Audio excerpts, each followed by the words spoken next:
에베소서의 구조와 내용. 에베소서는 서신, 서두, 몸통, 결미로 나눌 수 있습니다. 서신의 서두에는 인사말이 나옵니다. 에베소서의 저자는 마치 바울처럼 인사합니다. 에베소서의 기록 배경에서 살펴보겠지만 에베소서를 기록한 사람은 사도 바울이라 보기 어렵습니다. 그런데도 바울처럼 인사하는 것은 에베소서가 바울의 전통에 강하게 정향되어 있기 때문입니다. 서신의 몸통은 크게 두 부분으로 교리 부분과 권고 부분으로 나뉩니다. 교리 부분과 권고 부분은 공심적 구조로 되어 있습니다. 교리 부분에는 많은 기도들이 나오며 구성상 중심에는 유대인과 이방인이 누구에 의해서 하나의 교회가 되었는지 알려줍니다. 교리 부분은 하나님에 대한 찬양으로 시작해 영광송으로 끝납니다. 가운데 부분에서 감사 기도와 이방인 그리스도인인 수신인들을 위한 중보 기도가 테두리를 짓고 있습니다. 유대인도 이방인도 행위가 아니라 하나님의 은혜에 의해 구원을 받았습니다. 이방인들은 개종했고 세례를 받아 새 사람이 되었습니다. 바울도 은혜의 경륜을 따라 계시를 받았고 그렇게 이방인을 위한 사도가 되었습니다. 예수님께서는 화평이 되셔서 자신의 육체로 막힌 담을 허시고 유대인과 이방인을 화해하게 하셨습니다. 유대인도 이방인도 이제 하나의 성도로서 하나의 교회를 이루어야 할 것입니다. 이러한 기억들이 교리 부분의 토대를 이루고 있습니다. 이 기억에서부터 신학적인 반성이 시작됩니다. 둘째 절반인 권고 부분도 중앙축을 중심으로 대칭을 이룹니다. 중앙축에는 그리스도교 윤리의 원칙을 밝히는 근본적인 명령이 자리합니다. 그리스도의 모범을 따라 하나님을 본받으라. 여러 권고들이 이 명령을 에워싸고 있습니다. 교리 부분에서 언급했던 세례를 통해 그리스도 안에서 새롭게 된 인간에 대한 가르침을 둘째 절반의 권고들에서 구체적인 윤리적 지시로 설명합니다. 교회론적인 권고인 A와 가정 덕목의 지시들인 A-도 서로 관련되어 있는데 두 가지 모두 일치의 실천에 대해서 다루며 교회론적인 권고에서는 포괄적으로, 가정 덕목에서는 가정생활의 차원에서 일치를 생생히 살아내도록 권고합니다. 에베소서의 결미에는 총괄적인 종결 권고와 기도에 대한 권고, 그리고 편지 전달자, 두기고에 대한 언급이 나옵니다. 마지막으로 축원에서 서두의 인사말을 되잡는데 아마 의도적으로 은혜와 평강의 순서를 바꾸어 인사하면서 에베소서 전체를 깔끔하게 마무리합니다. 에베소서의 기록 배경을 살피기에 앞서 드리고 싶은 말씀이 있습니다. 저는 성경을 빛이라 생각합니다. 그리고 이 빛을 프리즘에 비추면 다채로운 색을 볼 수 있는데 신학은 이 다채로운 색과 같다 생각합니다. 사람에 따라서 어떤 색은 마음에 들 수 있고 어떤 색은 마음에 들지 않을 수 있습니다. 우리가 일반적으로 성경에 대해서 듣는 말들은 바로 이 색과 같습니다. 그리고 우리는 종종 이 색을 빛의 본질이라 여기곤 합니다. 어떤 사람이나 공동체의 성경에 대한 말들, 해석들, 입장들을 진리라고 함부로 속단해서는 안 됩니다. 이론은 이론일 뿐이며 진리가 아닙니다. 자신이 좋아하는 색도 빛에서 나왔고 좋아하지 않는 색도 빛에서 나왔습니다. 여기도 저기도 옳고 그런 것들이 있습니다. 어떤 것이 진리에 더 가까운지, 이 가능성들이 진리와 얼마나 개연성이 있는지 그 정도의 차이만 있을 뿐이라 생각합니다. 하지만 자기가 좋아하는 색을 빛으로 여기면, 다시 말해 특정한 이론을 진리로 여기면 그 외의 모든 것을 틀렸다고 생각하게 됩니다. 우리는 종종 전통이나 보수라는 입장 아래 이런 잘못을 저지르곤 합니다. 우리가 지켜야 하는 것은 특정한 이론이 아니라 진리입니다.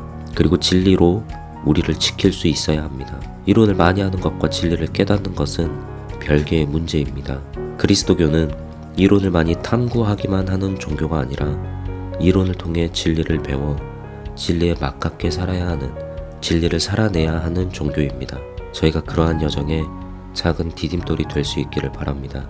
특정한 이론을 진리로 여기지 않기를, 진리를 진리로 여기며 바르게 배울 수 있기를, 그리고 우리의 머리가 이론으로 채워지는 것에 만족하는 것이 아니라 우리의 삶을 진리로 가득 채울 수 있기를 축복합니다.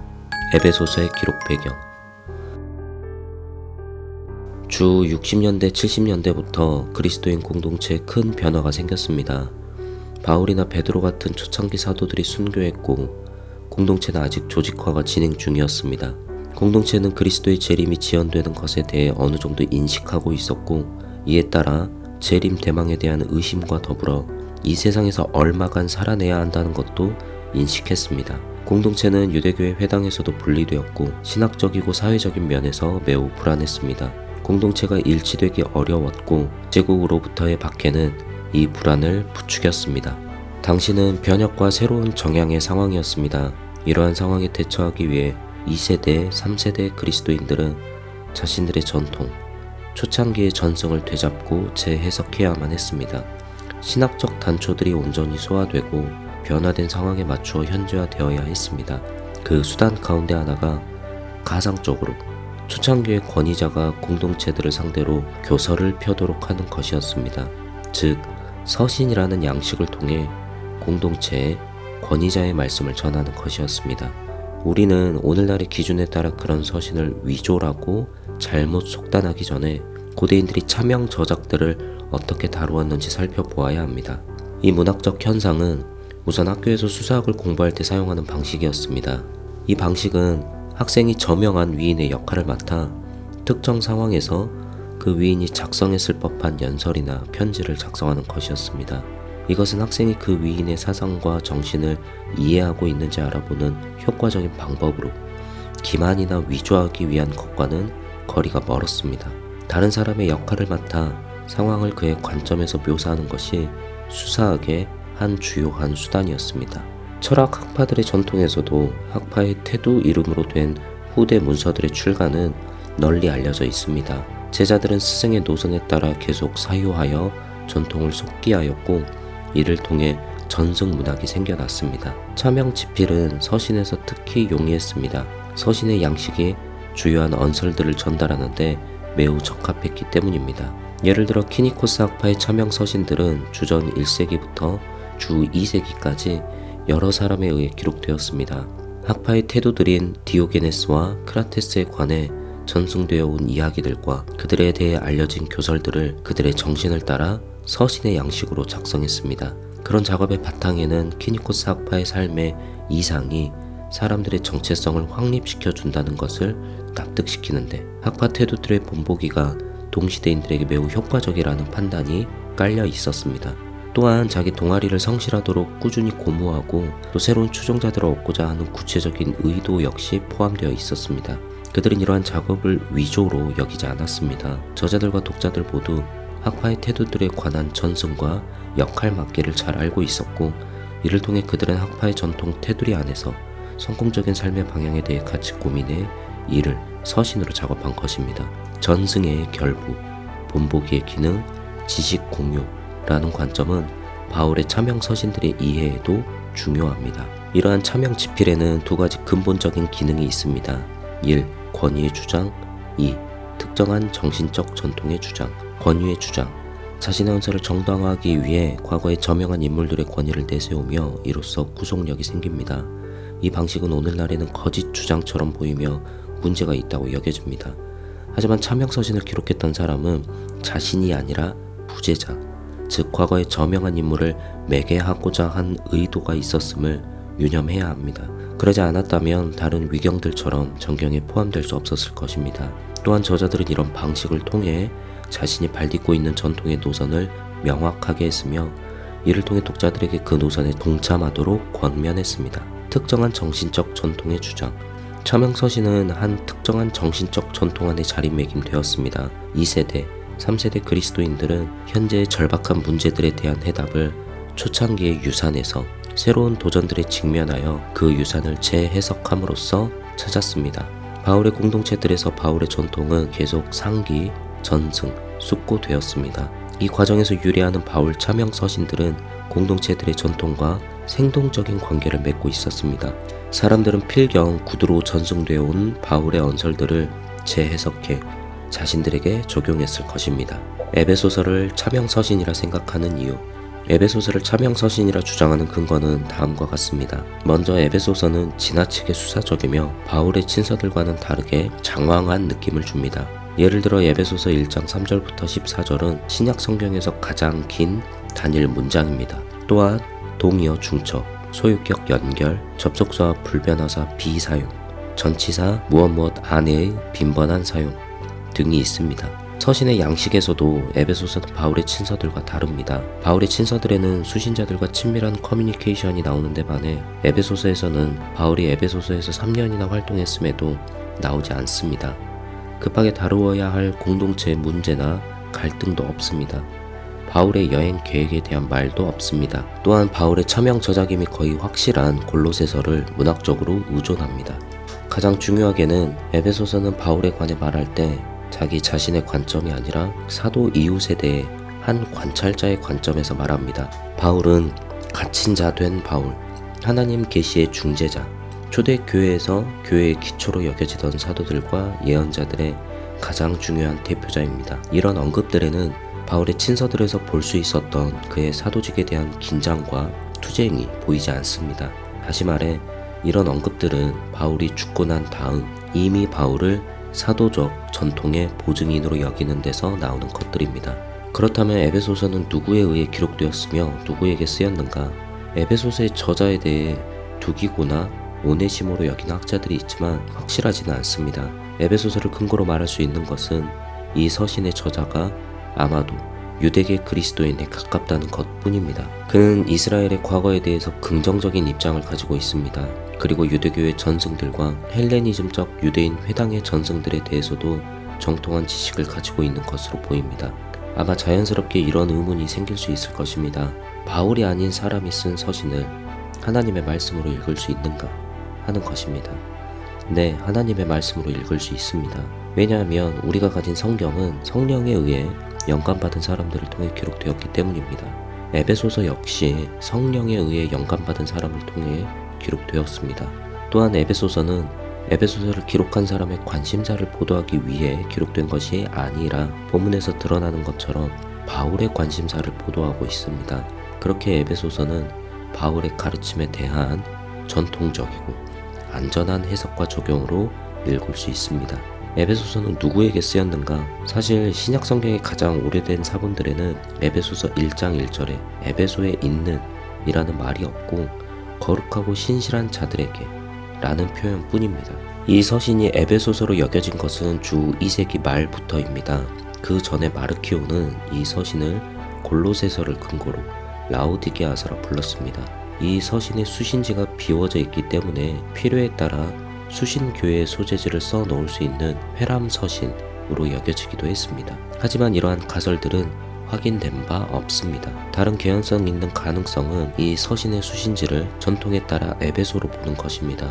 이 서신 자체에 따르면 에베소서 2장 11절부터 22절에는 유대계 그리스도인들과 이방계 그리스도인들 사이의 갈등이 나오는데 이러한 갈등은 주로 소아시아에서 특히 에베소와 같은 곳에서 일어났습니다. 이 갈등은 70년 이후 유대 로마 전쟁으로 인해 팔레스타인에서 소아시아로 이주한 유대인들이 많았는데 이들이 그곳의 그리스도인 공동체에 들어가며 생긴 갈등과 관계 있어 보입니다. 또한 이 서신이 그리스도 예수 안에 있는 신실한 자들을 향해 있음을, 다시 말해 보편적인 성격을 가진 모든 성도들을 향해 기록된 서신임을 기억해야 합니다. 지리적으로 보았을 때 에베소서의 수신지는 에베소를 중심으로 소아시아 지역에 넓지 않게 반경을 그리는 것이 적당하다고 볼 수 있습니다. 에베소서와 골로새서의 관계.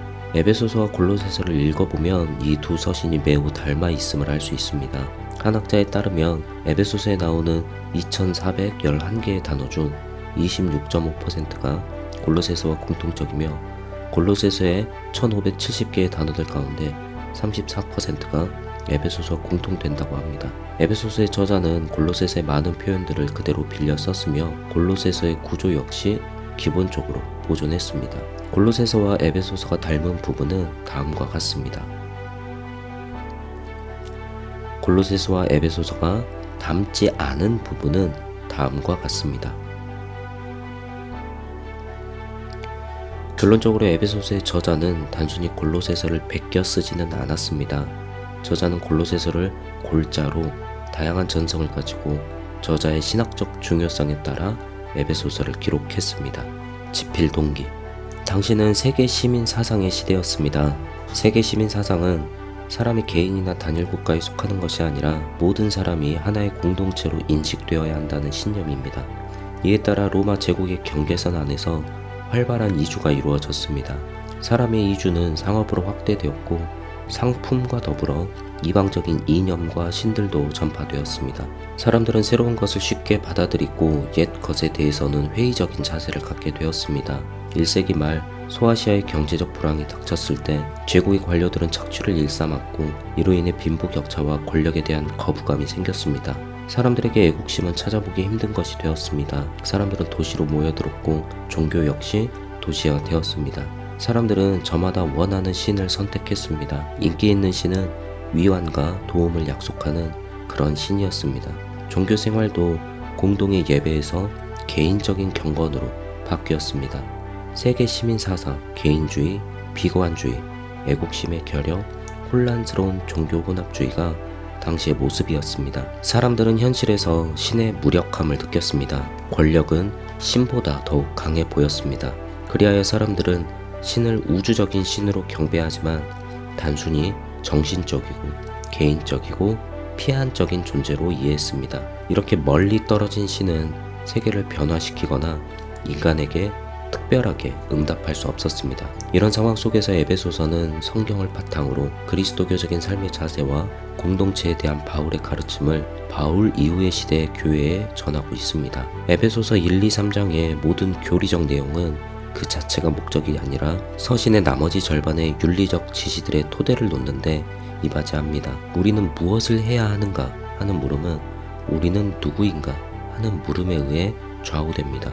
그렇게 저자는 수신인들에게 먼저 그들이 어떤 사람인지 말합니다. 자신이 누구인지 아는 것이 행동을 규정할 것입니다. 서신의 첫 절반에서 다룬 중요한 주제들은 둘째 절반에서도 다시 다루어집니다. 저자는 에베소서를 읽는 사람들이 하나님을 본받아 살도록 돕고 개인으로서가 아니라 공동체로서의 생활 방식을 더 강조합니다. 공동체로서 이방인 그리스도인들은 이스라엘의 유산 덕분에 은혜를 받게 되었습니다. 그렇게 이방인 그리스도인들이 유대인 그리스도인들을 거슬러 잘못된 자부심을 가져서는 안 될 것입니다. 유대인이나 이방인이나 하나의 공동체 안에 속한 한 그리스도인으로 그리스도를 따르는 삶의 방식을 통해 세상과 구별되어야 할 것입니다. 중요한 것은 혈통이 아니라 그리스도의 뜻을 살아내는 교회입니다. 이러한 삶의 방식은 가정이라는 사회 형태 안에서도 구체적으로 실현될 수 있습니다.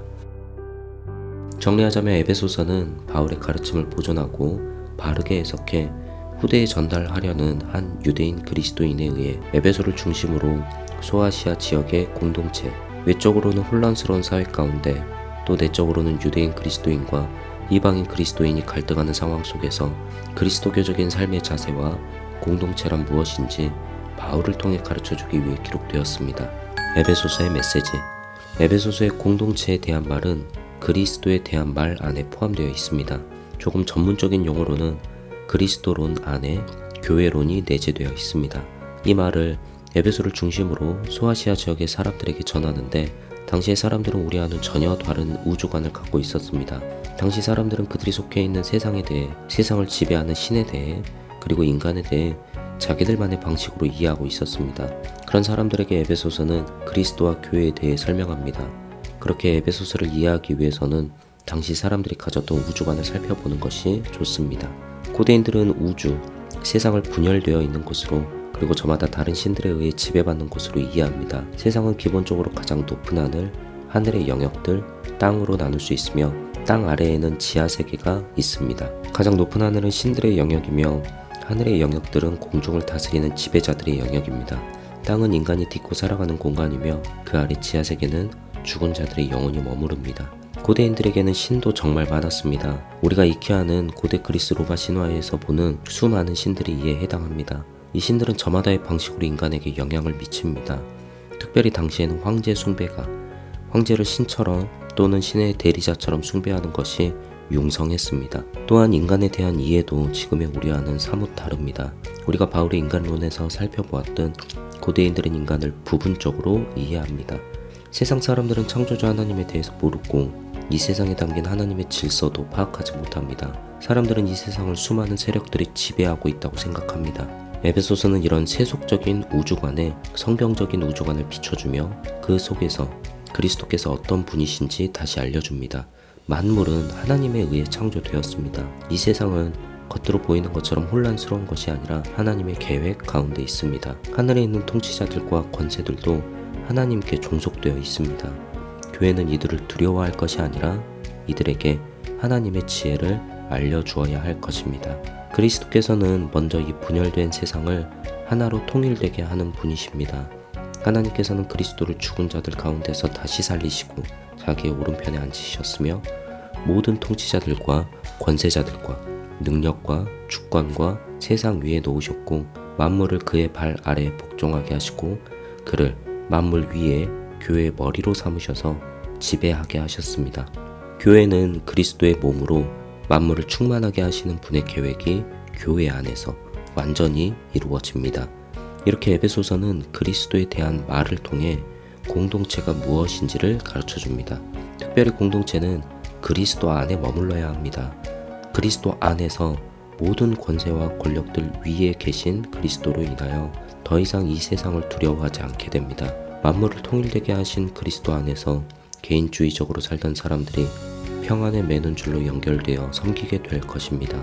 이 섬김은 예수님께서 먼저 우리에게 보이신 것입니다. 그리스도를 머리로 가진 몸인 교회는 자신의 몸 구석구석에 이 사랑이 퍼지게 해야 할 것입니다. 공동체는 그리스도의 몸이 되어 세상에 대해 바르게 이해하게 됩니다. 세상은 더 이상 세속적으로만 이해되지 않고 성경적으로도 이해되어 창조주 하나님의 질서에 따라 움직이는 곳으로 이해됩니다.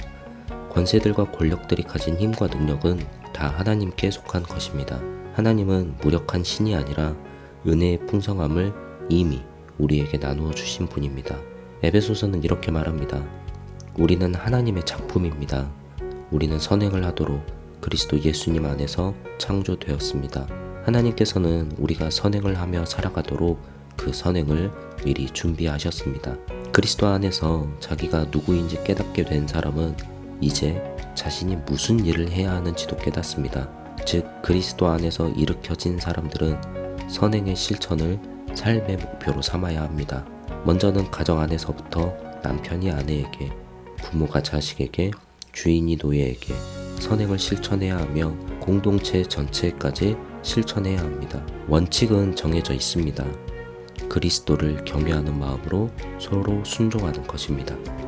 에베소서의 저자는 다양한 전성을 활용하여 서신을 기록했습니다. 우주에 대한 이해 역시 당시의 이해를 공유하며 기록했습니다.